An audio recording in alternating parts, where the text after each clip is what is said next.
সরকারি কিষাণ মান্ডিতে ধান বিক্রির জন্য ডেট করতে পারছেন না। দেখুন খুব সহজেই ডেট পাওয়া যাচ্ছে। আপনারা ভিডিওটা শেষ পর্যন্ত দেখুন। প্রথমে গুগল ক্রোমটি ওপেন করুন, ই পারচেসে ক্লিক করুন। তারপর দেখবেন ডেট খুলে যাচ্ছে। তারপরে এখানে আপনার আধার নাম্বার দিতে পারেন, ইপিক নাম্বার দিতে পারেন, কিষাণ বন্ধু আইডি দিতে পারেন, রেজিস্ট্রেশন দিতে পারেন। দেওয়ার পর এটা সাবমিট করবেন। সাবমিট করার পর আপনার ফোনে একটা ওটিপি আসবে।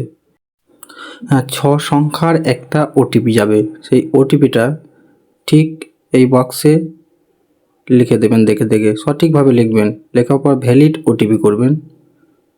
ভ্যালিড ওটিপি করার পর সার্ভার একটু স্লো থাকার জন্য একটু সময় নিচ্ছে। ঠিক এটা ওকে করবেন। তারপরে এইখানে ব্লক সিলেক্ট করবেন। এইখানে যে পঞ্চায়েতে ধান দিচ্ছেন সেটা সিলেক্ট করবেন।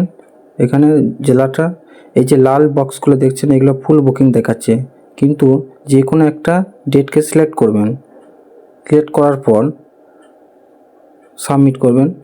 সাবমিট করার পর এটা ক্লিক করলেন, কন্টিনিউ করার পর এখানে কত পরিমাণ ধান দিচ্ছে লিখতে হবে। তারপর স্লটগুলো দেখতে হবে কোনটা ফাঁকা আছে। এইভাবে আমাকে চেক করে দেখতে হবে। এগুলো লাল দেখাচ্ছে মানে এগুলো বুকিং আছে। এইভাবে তারপরটা আমাকে আবার চেক করতে হবে। এগুলো দেখাচ্ছে মানে বুকিং আছে। এনে দেখা না,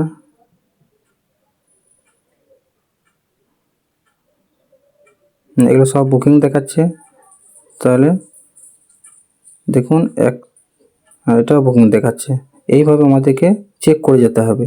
চেক করার সাথে সাথে যে কোনো একটা ফাঁকা পাওয়া যাবে। এটা লাল দেখাচ্ছে না মানে এটা ফাঁকা আছে, এটা আমি ডেট করতে পারবো, এই স্লটটা আমি বুকিং করতে পারবো। তাই এটা ক্লিক করে দেবো। ক্লিক করার পর এটা আমি ক্লিক করতে পারবো। ক্লিক করার পর এখানে সাবমিট করব। সাবমিট করার সাথে সাথে আপনাদের একটা নতুন পেজ ওপেন। এই পেজটি ডাউনলোড করবেন। এই পেজটি লেখা থাকবে আপনার নাম, কত কুইন্টাল ধান দিতে পারবেন, কত তারিখে দিতে পারবেন, কটার সময় স্লট বুকিং হয়েছে, টোটাল দেওয়া থাকবে। পেজটি দেখতে কেমন তা দেখুন। পেজটি দেখতে ঠিক এই ধরনের। এটিকে বের করে নেবেন। বের করার পর আপনি যেদিন ধান দেবেন তার আগের দিনে পঞ্চায়েতে স্যারদের সঙ্গে একটু দেখা করে নেবেন। তারপর দিন আপনি ধান নিয়ে চলে যাবেন। সঙ্গে আধার কার্ড, ভোটার কার্ড, ব্যাংকের বই, জমির পর্চা, অবশ্যই ফোনটা হাতে সঙ্গে করে নিয়ে যাবেন।